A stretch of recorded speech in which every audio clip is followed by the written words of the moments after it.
সব সংশয় কাটিয়ে গুম ও মানবতা বিরোধী অপরাধের মামলায় অভিযুক্ত সেনা কর্মকর্তাদের হাজির করা হয় আন্তর্জাতিক অপরাধ ট্রাইব্যুনালে। দীর্ঘ প্রতীক্ষার পর এই দৃশ্যকে বিশাল অর্জন বলছেন ভুক্তভোগীরা। তবে আসামিদের শীতাতপ নিয়ন্ত্রিত প্রিজন ভ্যানে আদালতে আনার ঘটনায় ক্ষুব্ধ গুমের শিকার ব্যক্তি ও তাদের স্বজনরা। আমার স্বামীকে নাকি ইন্ডিয়া নিয়ে গেছে, তাকে নাকি মারা হয় না, এটা বলছে জিয়াউল হাসানের ছোট ভাই। এসি ভ্যানে করে আনা হয়েছে, যেটা আসলে ঠিক না। এই গুমের সাথে যারা জড়িত তাদের সর্বোচ্চ বিচার যাতে হয় বাংলা। এই বাহিনীতে যেন এইরকম মানুষের সৃষ্টি না হয়, যেন তারা এই কাজ করে তাদের প্রমোশন পদবি বাগাই নেওয়ার চেষ্টা করে। আয়নাঘরে দীর্ঘ ৮ বছর গুমে থাকা ব্রিগেডিয়ার আব্দুল্লাহ হিল আমান আল আজমি বলেন, যারা অপরাধ করেছেন, যারা বাহিনীর বাইরে গিয়ে কাজ করেছেন, তাদের কারণে সেনাবাহিনীকে দোষারোপ করা উচিত হবে না। কঠোর শাস্তি চান মানবতা বিরোধী অপরাধের জড়িতদের।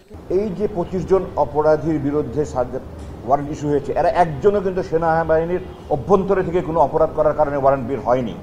তারা সেনাবাহিনীর বাইরে এসে, সেনাপ্রধানের নিয়ন্ত্রণের বাইরে এসে তারা এগুলি করেছে।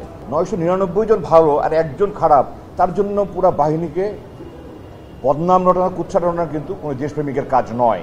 আসামিদের সঙ্গে বৈষম্য করা যাবে না বলে উল্লেখ করে লেফটেন্যান্ট কর্নেল হাসিনুর রহমান বলেন, অন্য আসামিদের মতোই তাদেরও জেলে রাখতে হবে, প্রয়োজনে ডিভিশন দেওয়া যেতে পারে।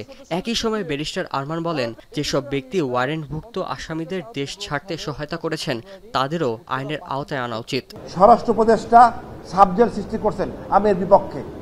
কোনো বৈষম্য চলবে না কারো সাথে। যে আইজিপি, মন্ত্রী, এমপি এবং অন্যান্য লোকেরা যদি কারাগারে থাকতে পারে, যে দেশের নিয়ম মতো কারাগারে থাকতে পারে, এনাদের একই জায়গায় থাকতে হবে।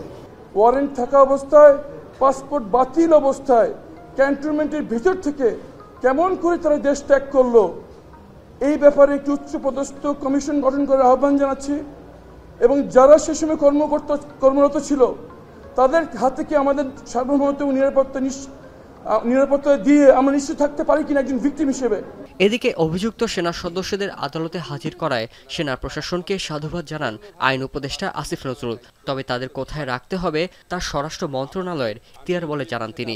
আমাদের ইন্টারন্যাশনাল ক্রিমিনাল কোর্টে যে বিচার প্রক্রিয়ার প্রতি শ্রদ্ধাবোধ দেখিয়ে সেনা সদস্যরা যেভাবে ওনারা এসেছেন বা যেভাবে ওনাদের নিয়ে আসা হয়েছে, এখানে আপনার সেনা প্রশাসন বা সেনাবাহিনীর ঊর্ধ্বতন কর্মকর্তারা, সেনাবাহিনীর প্রধান, ওনারা যেভাবে সহযোগিতা করেছেন, এটা অত্যন্ত প্রশংসার দাবিদার।